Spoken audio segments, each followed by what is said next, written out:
එක වතාවක් මිනිස්සුන්ට බණහන්න සලස්සපු පින්බලෙන් බුද්ධාන්තරයක් දෙව්ලොව. මේ හදන ශාලාවල මාසෙකට කී ගමනක් බණ කියනවා. ධර්ම ශාලාවක් කරනවා කියන්නේ නානා දිසින් බණහන්න මිනිසුන් එකතු කරන තැන. මේ ශාලාව ලොකු කරන්න වමනා වුණේ ඊතරම් මිනිසුන් පැමිණෙන නිසානේ. ඒ නිසා ඒ අපි පින කරන එක අපි දැසින්ම දැක බල සතුටු වෙන්න පුළුවන්. ඔබ අහලා තියෙනවද දන්නේ ගුත්තිල විමානවත්තුව කියලා විමානවත්තුවක් තියෙනවා. ඒ විමානවත්තුවේ තියෙනවා ලස්සන දිව්‍ය පුත්‍රයෙක් ඉන්නවා. දෙව් පිරිවර සමග. ගුත්තිල පඬිතුමා එතුමගෙන් අහනවා ඔබ මනුස්ස ලෝකේ ගොඩාක් පින් කරපු කෙනෙක් වෙන්න ඇතිනේ. ඊට පස්සේ කියනවා පඬිතුමනි මම කාශ්‍යප බුදුරජාණන් වහන්සේ කාලේ ගමක හිටපු තරුණයෙක්. අපේ ගම හරහා කාශ්‍යප බුදුරජාණන් වහන්සේගේ ශ්‍රමණයන් වහන්සේ නම පුත්‍රයෙක් ස්වාමීන් වහන්සේ නමක් වැඩියා.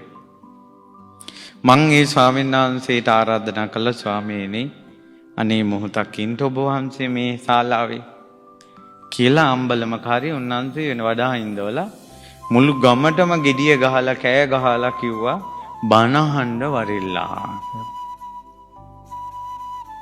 ඊට පස්සේ අර ස්වාමීන් වහන්සේට ධර්ම දේශනා කරන්න ආරාධනා කරලා අර එන මිනිස්සුන්ට බණහන්න ඔයාලා තෙන්න ඇතුළට යන්න කියලා අර මිනිස්සු ඔක්කොටම බණහන්න සැලසුවා. මෙයා බණ අහලා නැහැ. මෙයා ඕගනයිසින්. එක වතාවක් මිනිස්සුන්ට බණහන්න සලස්සපු පින්බලෙන් බුද්ධාන්තරයක් දෙව්ලොව. මේ ධර්මශාලාවක තමයි රාග දේශ මොහ තුනී වෙන්නේ.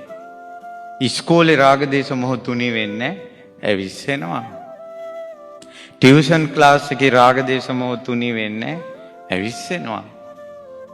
ඔයාලා ඉගෙන ගන්න කෝස් වල යුනිවර්සිටි වල රාග දේශ මොහ තුනී වෙන්නේ ඇවිස්සෙනවා. රාග දේශ මොහ තුනී වෙන්නේ අපේ හිත සංසිඳෙන්නේ ධර්මශාලාවක්. ධර්මශාලාවක් හදන කෙනාගේ කෙලෙස් තුනී වෙන්න ගන්නවා. හොඳට චේතනාව තියාගන්න ඕන. මට රාග දේශ මොහ දුරු කරන්නවා මේ පින උපකාරී වේවා කියලා. මේ ධර්මයේ දේශනා කරන තැනක් හදනවා කියන්නේ ඉක්මනින් නිවන් දකින්න උපකාර වෙන පින් බලයක්. පින් කැමැති අය මේ උතුම් පින රැස් කරගන්න. මේ ස්වාමීන් වහන්සේලා උදේ ඉඳලා රෑ 12 වෙනකල් නිදි මරාගෙන මේ පින් කටයුතු වල යෙදෙනවා. මේ දරුවොත් මේ පින්වතුන් ශක්ති පමණෙන් උදව් වෙනවා. දැන් මේ පැත්තේ අයට කරන්න පුළුවන් ඔක්කොම දෙන්න පුළුවන් උපරිම සහයෝගය මේ අය දීලා තියෙනවා.